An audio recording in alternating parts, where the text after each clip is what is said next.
there's a phenomenon that promises the perfect balance between the chaos of your office and the tranquility of your home. A state of mind where you're not consumed by your work life and have enough time for play, for rest, for spending time with your friends and family. It's known as the work-life balance. But what if I told you that the work-life balance was a myth? That it's almost impossible to separate your work life from your home life, and that this concept of a work-life balance is just another form of corporate manipulation. Let's talk about it. Let's chat about something I bet you have heard of, the work-life balance. To start, imagine yourself as a seesaw. Ow!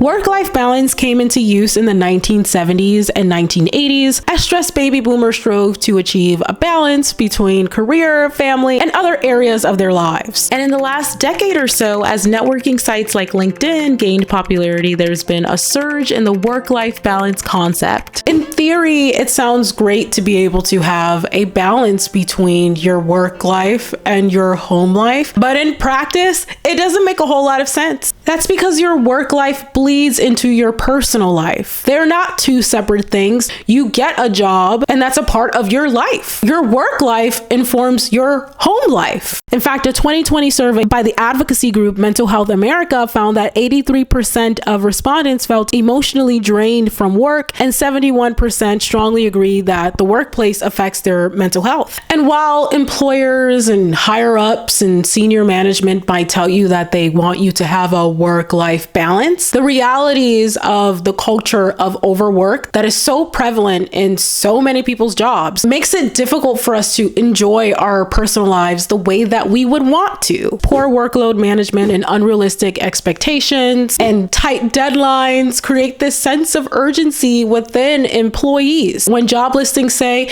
you need to be able to work in a fast-paced work environment under tight deadlines. Translation: you're gonna get lots of work thrown at you under a tight time crunch with no consideration for your time and your bandwidth. It's really hard to keep up with these fast-paced work environments where deadlines are forever shifting and they're tight and you have to be ready and you have to be prepared.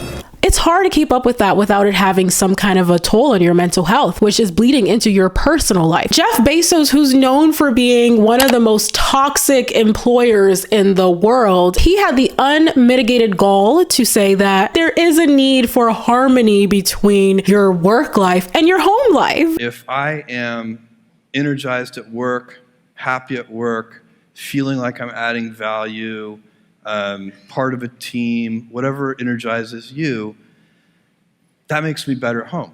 It makes me a better husband, a better father, and likewise, if I'm happy at home, it makes me a better employee, a better boss. This is really rich coming from Jeff Bezos, considering that Amazon employees have reported grotesque working conditions like 60+ hour work weeks and mandatory overtime, backbreaking heavy lifting, conveyor belts that are sped up too fast for workers to safely grab goods. Oh, there's also the union busting, where Jeff Bezos spent millions of dollars to hire union busters. Corporate leaders have co-opted this catchphrase to make it sound like they actually care about your mental health, but in reality, it's all lip service because their actions create toxic work environments where there is no harmony, where there is no balance.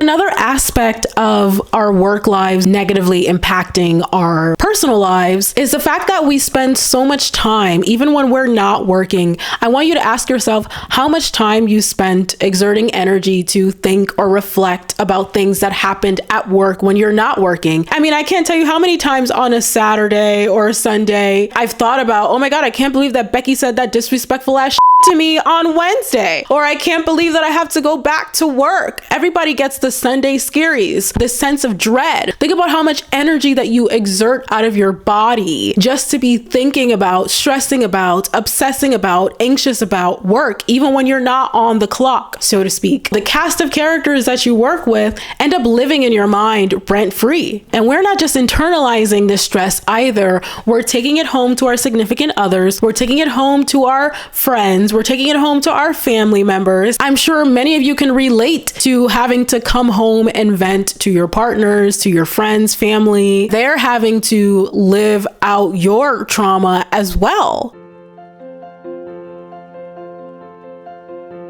When you're working remotely, it's even harder to separate that because your workspace and your home space are the same area. Even if you have a designated office area, that is still your house. You're constantly plugged in. When you walk into that room, your body remembers this is the room that you work in. When I used to work in an office, it was one thing having to go to 5000 Main Street to go to work every day. That was 5000 Main Street. My house was my house. Versus when you're working remotely, your house and the place that you work are the same address. And so there is no getting away from it. There is no checking out because you're always plugged in.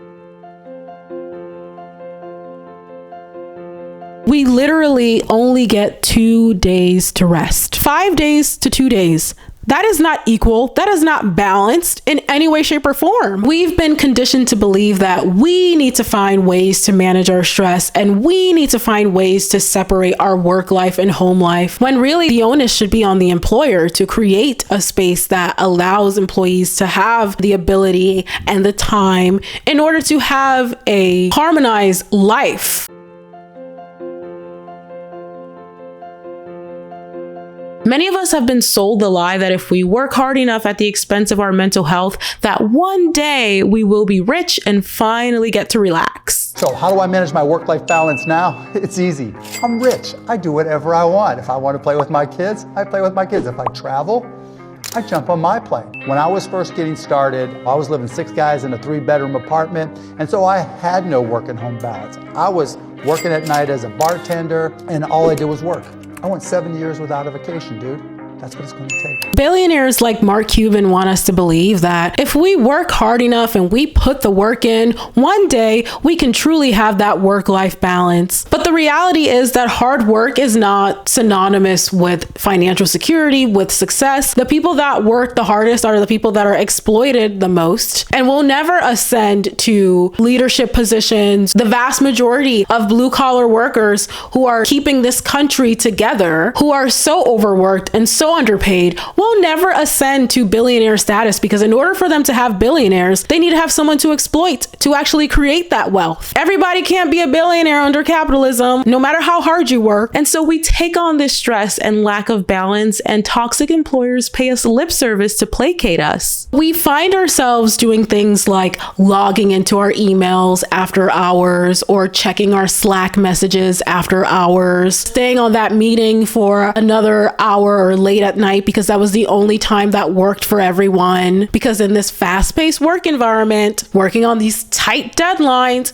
you always have to be on alert. When you have a mountain of work that needs to get done and it doesn't fit within the confines of a 40-hour work week, the work needs to get done at the end of the day. You're going to need to find time, whether it's on the weekends, whether it's working nights, to get that work done. And this feeling of overwhelm and pressure just makes people feel like they have to overextend themselves and say yes to everything, even if they can't handle it. They don't want to look weak. They don't want to look inadequate, or of course, lazy. If you're a Black person, you have to work twice as hard to combat this perception of laziness.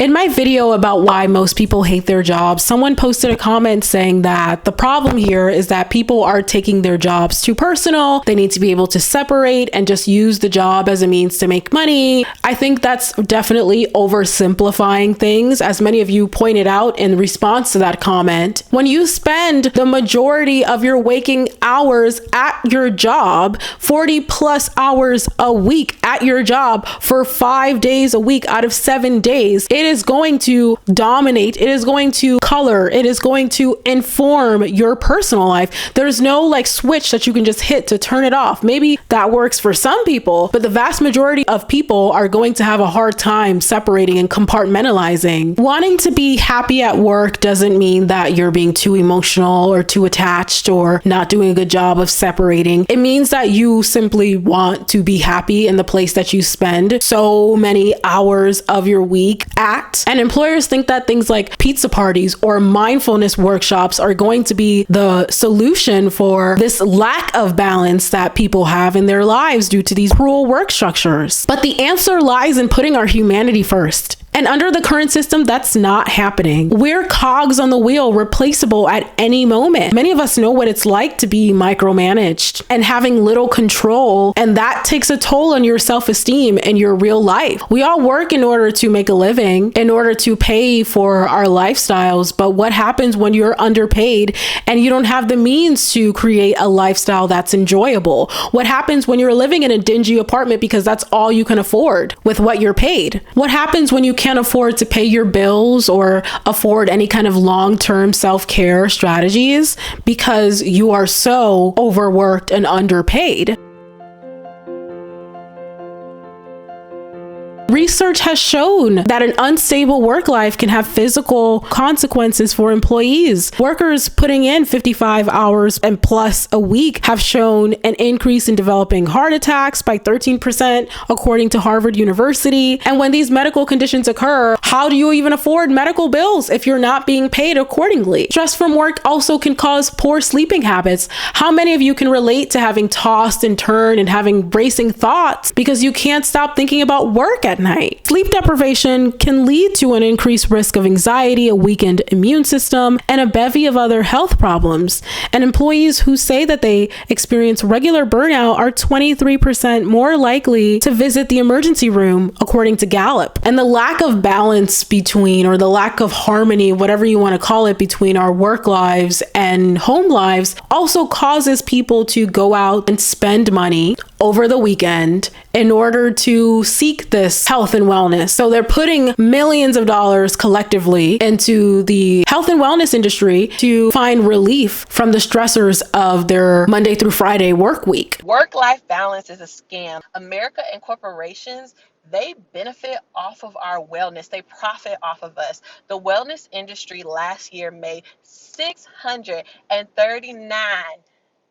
billion with a B dollars based off different wellness things. So think about that. They're profiting off of, if we could just work all week and save the evenings or the weekends or PTO for time that we actually get to live, why not? They're profiting off of it.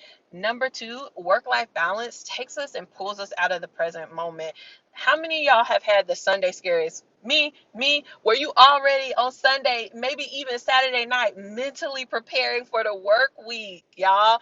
Or how many times have you been at dinner with a friend, right? And you already, like the topic of conversation is meetings, presentations, you're not being able to stay present, be in the moment. Even think about the mass exodus of people who left their jobs over the pandemic. Why? Because they were in their homes, they were able to deprioritize and reconnect with their values and see, I don't need to be working to live. I need to just be in the moment. Self-care looks like having enough time to actually practice long-term self-care, not quick fix self-care.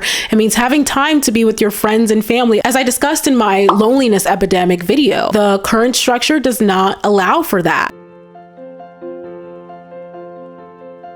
I know things sound really grim, but there are solutions of how we can address the problems that I've talked about. These companies are constantly trying to cut corners and increase profit by not spending the money on hiring more talent, which leads to the burnout of employees. Hiring more people, that's going to help. Here's an obvious solution: more pay. We also need to work less hours. We need to rethink the 40-hour work week. It's outdated and it needs to go. It's not normal to only have 2 days to catch your breath. There's nothing normal about that. We need to stop measuring productivity by quantity of hours worked, instead by the quality of the work that's produced. We also need to give the power back to the employees. These jobs do performance reviews on the employees, but why are the employees not doing performance reviews on the employer?